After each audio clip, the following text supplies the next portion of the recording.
This presentation is a special one that is significantly different from all other presentations we've had during the school year. Although this is on video, I'd like you all to imagine we are together in the gym, actively participating in this ceremony. This is a remembrance ceremony. In ceremonies, we express our respect for the ceremony through silence, participation, and reflection.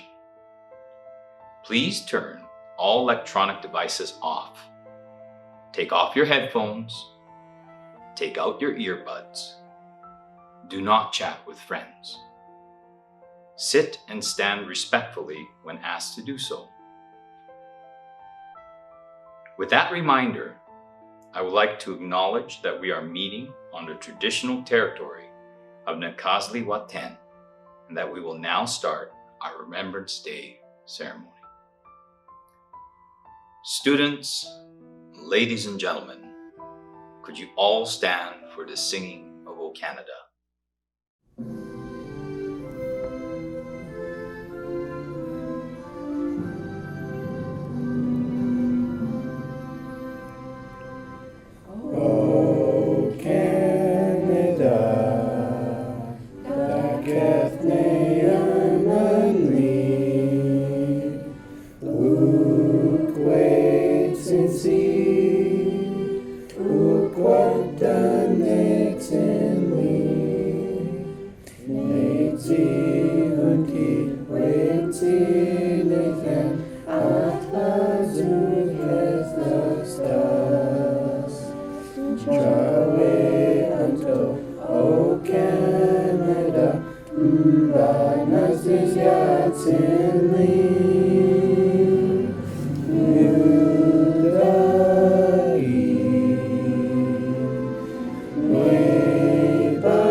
You may all be seated. July 28, 1914 marked the start of World War I. About 625,000 Canadians served in that war. Canada's contribution was significant, unprecedented, and costly. On November 11, 1918, at 11 a.m., the First World War came to an end. By the end of the war, 1 in 3 Canadian soldiers had been killed or injured. As a nation, we mourned the loss and injury of 250,000 Canadian soldiers. Remembrance Day ceremonies offers veterans the opportunity to remember and salute fallen comrades, and an opportunity for all Canadians, an occasion to reflect on the sacrifices made and the tragedies endured in their name. Remembrance Day, we're a generation that, we have the most recent conflict that we're veterans, that part of the current generation, right now. I can't imagine what it was like to be in the other generations. It took me a couple of years to actually go and do a Veterans Day ceremony again, because I had my own issues of. It's tough to be injured. It's very close to when my accident happened as well, because it was November 21st. So 10 days after Remembrance Day. So it's that time of the year I get to the point where I'm reminded of my injuries because of the anniversary of it. But it's just a reflection of where I've been and where I am now, and I remember, people that I served with and people who are here, people who are gone. November 11, I think of course, all the losses, all these people that sacrifices their lives for their country. Again, I think about all the injured and everybody that served their country. And it is a special day. It's always a bit of a difficult day because I get a bit emotional thinking about all these people. The first thing I do is I remember the fallen. I've lost a number of friends and colleagues over the years, some to accidents, some from natural causes. And I remember their service and what they brought to the table and how they made the world a better place. And a lot of people around here look at me when I say, yeah, I'm a veteran. I go, a veteran? You're not a veteran. Oh no, I am a veteran. I served. And who is going to take over? Flying the flag of veterans, and it's me. It's my generation. It's our turn to step up, and that sense of pride now that I'm a veteran. Veterans Week is a chance for all of us to remember those who have served Canada in uniform for more than a century. It's a time to reflect on what it takes to leave your family and community behind in times of war or peace, to step in harm's way in service of others. And this year, as we mark 75 years since the end of the Second World War, we're reminded of the more than 1 million Canadians and Newfoundlanders who helped secure that hard-won peace. Theirs is a legacy of ordinary folk who stepped forward to do their part in the face of enormous challenge, and I hope we can all remember it at a time like this. So this Veterans Week, take a minute to remember and to say thank you to our fallen, our veterans, and all of those who wear the uniform today, lest we forget.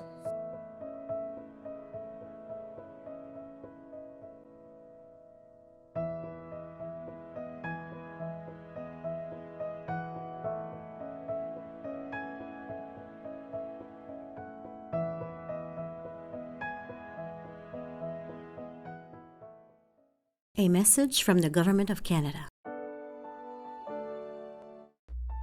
2021 marks the 100th anniversary of the wearing of the poppy in Canada for Remembrance Day. In the days leading up to Remembrance Day, the wearing of poppies has been a symbol of honoring those who gave the ultimate sacrifice. The person who first introduced poppies to Canada and the Commonwealth was Canadian field surgeon John McCrae. May 1915, in the midst of the Second Battle of Ypres in Belgium, John McCrae wrote a poem that is today the most widely read poem of the war. Look at what show in Flanders Fields, translated by Elder Mildred Martin and Yvonne Piroy. Tlogat Huacho in Diaz Nalsi, Talalkas Bekas Huedilia, Neye Hudat en is Ndoyata, Dit Ayas Hajan in is Nahato, Alkit to Bazdozo Haito. We are the dead, short days ago. We lived, felt dawn, saw sunset glow. Loved and were loved, and now we lie in Flanders fields. Ne jaz digni ne ba balchut. No ni no san ne la tet sanhwe. Kwan hulaz dat ni ndo wutan.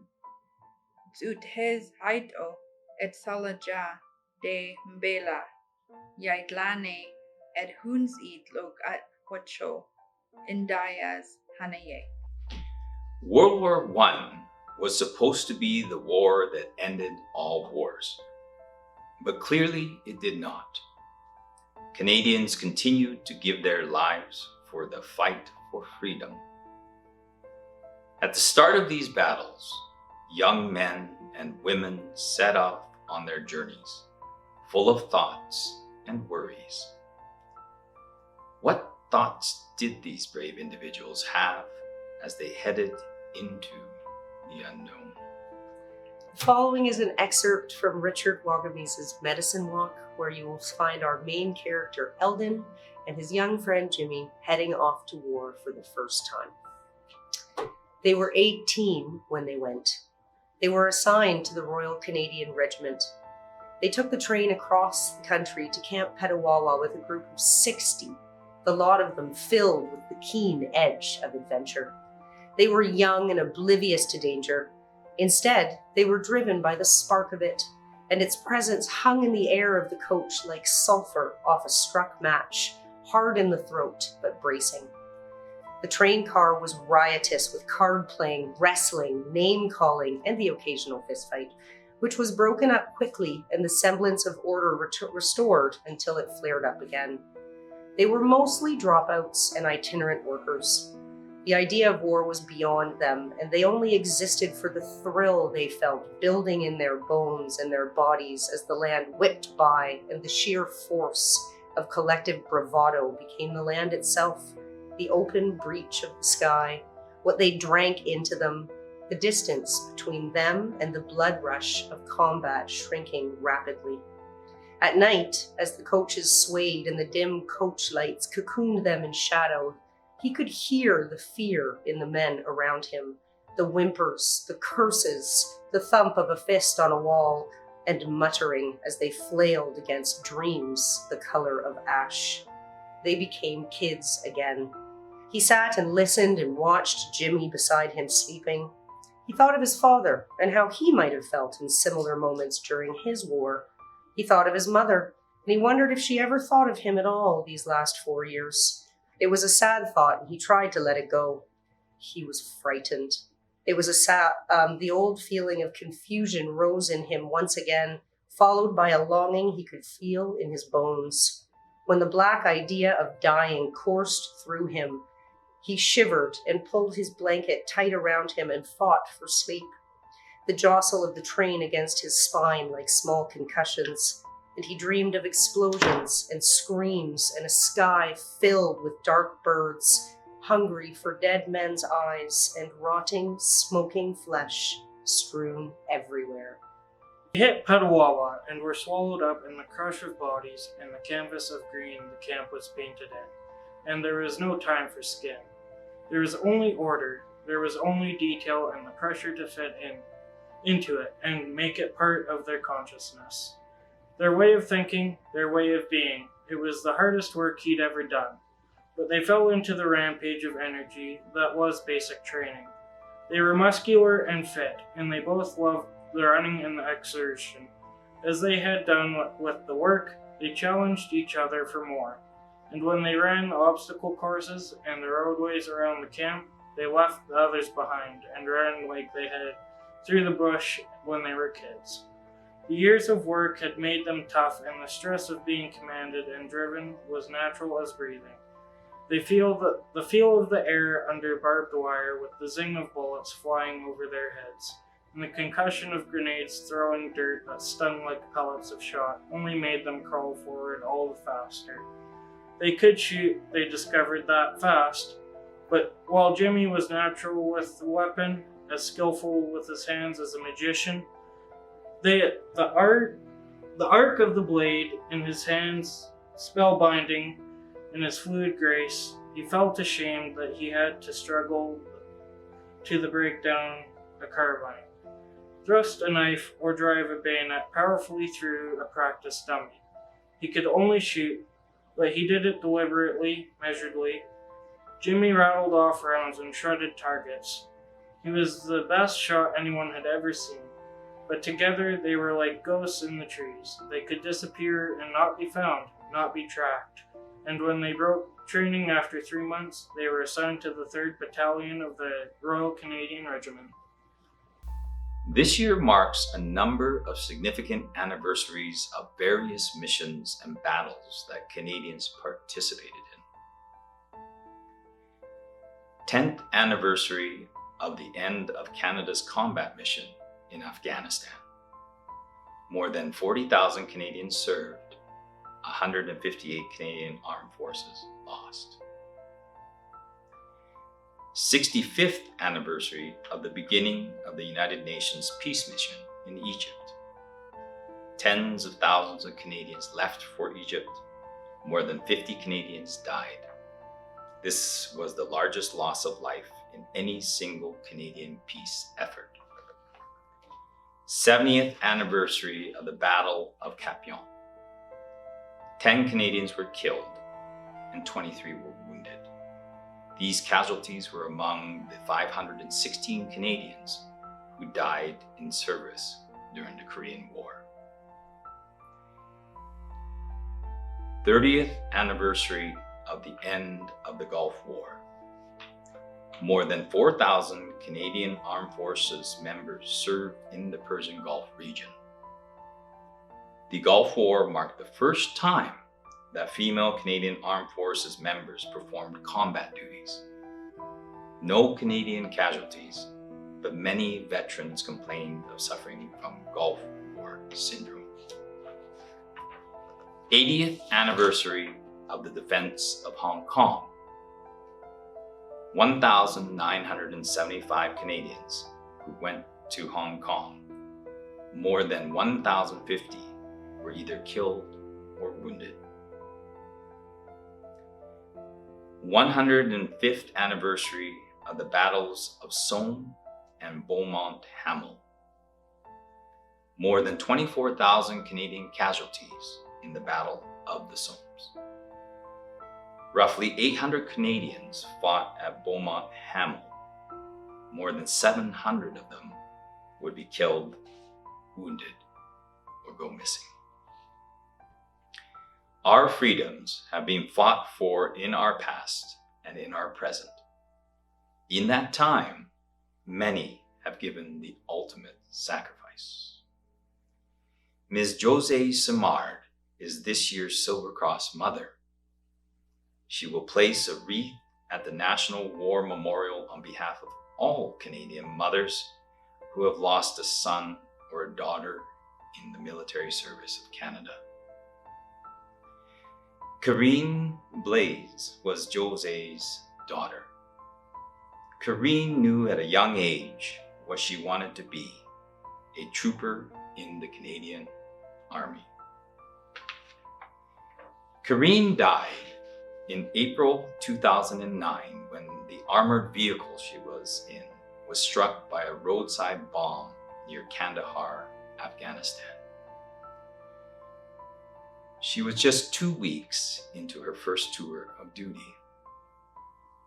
While completing leadership training, Karine wrote, "I want to give 110% more than what's required to finish leadership school." This was a fitting sentiment to describe her work ethic, later echoed by those around her.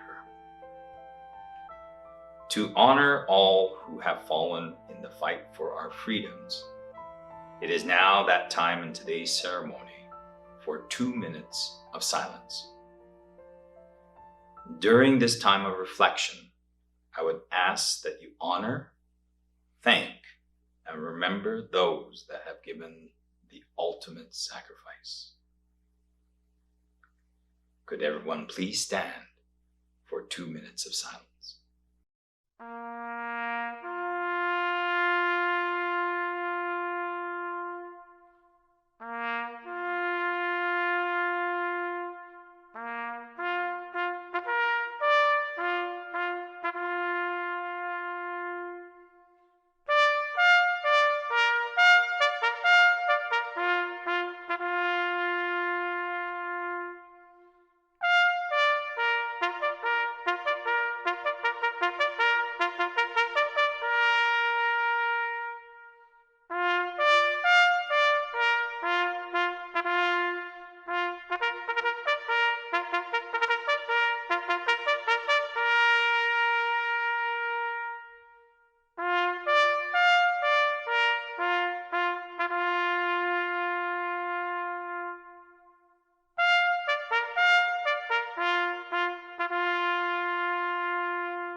Please be seated.